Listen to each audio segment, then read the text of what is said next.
Wow. So, Pretty. right here is one of those cave formations that I was talking about. It is called a flow stone because it is a stone with water flowing over it. Kind of like our blue hole, we like to keep things simple around here.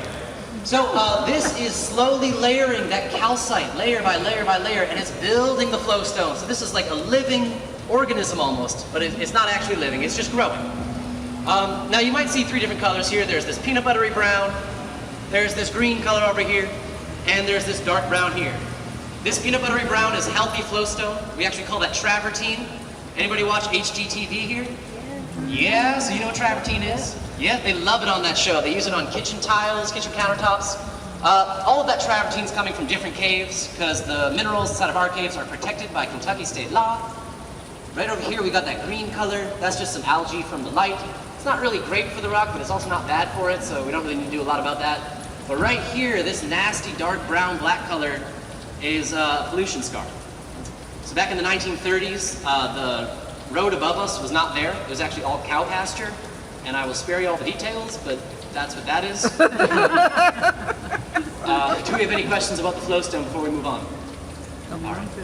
I should say that as the water runs over this flowstone, it rejuvenates that peanut buttery brown, healthy, good travertine color. And so if you come back for another tour in like 10,000 years, I might be your tour guide, and hopefully that flowstone will be all peanut buttery brown. This beats walking. Oh, I hope I get raised by then too. So we are now entering the largest room on our tour. It is called the breakdown room because a long time ago a lot of rocks broke down from the ceiling to make it so big like this. That's what all these are. And that's what all these rocks in the water are that we are carefully narrowly avoiding. Speaking of which, keep your hands and backs inside the boat because we will be parking against one of these rocks over here. I don't want anyone to get caught between a rock and a hard place. So none of this had any human excavation efforts of any kind? So we had a question up here. None of this was human excavated, human mediated. The answer is no. We like to keep it as natural as possible. We obviously did install some lighting fixtures, and way back there we did install a dam to help us change flood levels because as it rains, sometimes we have to open up the dam and let the water out. And then sometimes we have to put boards in to raise the water level so we can continue to do these boat tours. We're gonna have a little tiny love tap on the left here, so everyone just brace yourself for a tiny little tap.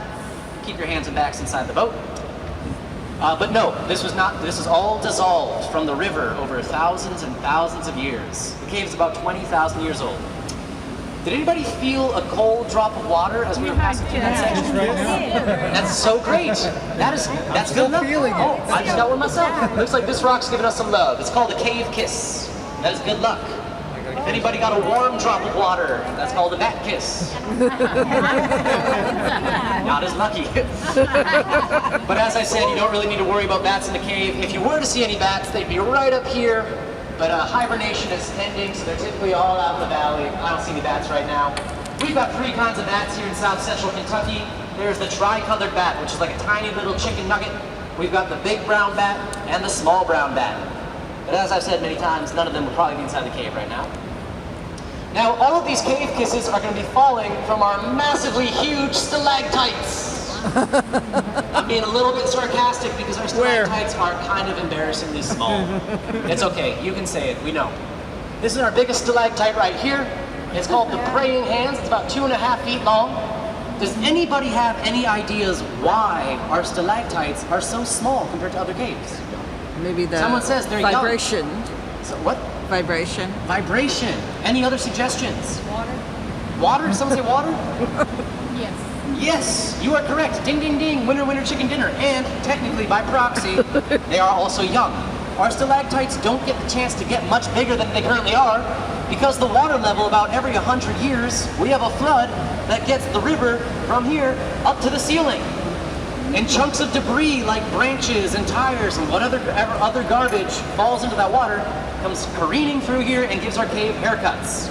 And one more time, we're going to park against this wall, so please keep your hands and backs inside the boat. And that is why our stalactites don't make it very long. They keep getting chipped off. It's upper passageways. So behind me over here, you can see that tiny little hole up there. That's what we call the Native American room. And if you were to go in there, you'd see a bunch of arrowheads and Native American artifacts, some old paleo campfires. It's illegal to remove any of these things from the caves. So they stay there. Ooh, you all right? All right. We call that cave thunder. It's all good. Everything's good. We usually say like no flash photography because that might turn into cave lightning, turns into cave thunder. But no, flash photography is fine. On my end, just please don't flash in our faces. But so yeah, the upper passageways up here, you'll find some Native American artifacts, and you'll also find some smoke writing from old Civil War soldiers, like where my light is focused right now. It's kind of diluted. It's not as strong and vibrant as it once was. But these Civil War soldiers back in the 1800s, they were in here, and they had a bunch of spare time, and they had no idea about the damage that you could cause by, you know, putting up a lamp or something like gunpowder onto a cave wall. But they were writing their names, their battalion units, the names of their loved ones. And so there's a lot of, we call that historic graffiti. We don't mind that kind of graffiti. We got a question. Is that a tree growing right there? So somebody asked, is that a tree growing right up here? No, this is one of our personal barbers for our stalactites. It's a branch that probably got washed in during a flooding event. Oh, okay. And so that joke that I made is because these are the branches that will be coming through and knocking off our stalactites. So there's not enough light inside of this cave or tree after the Civil War. You know, Kentucky lost, or well, the South lost, and Kentucky was part of that, and they were it was a very tumultuous time here in Kentucky, and so people were robbing banks, and Jesse James was one of them. And he robbed the Bank of Russellville, and he came up into this cave, and he hid in this cave for 3 days. Now, they never ended up catching him, and so the Perkins brothers, who owned the nightclub, created a Jesse James tour, where there were all these wax figurines of Jesse James up here, and you could come on down and drink out of Jesse James's lucky water fountain. Now, what did I say this water passed through back during that time? Cow poop. So, whether it was lucky or not, it could be true, it could be BS, who knows?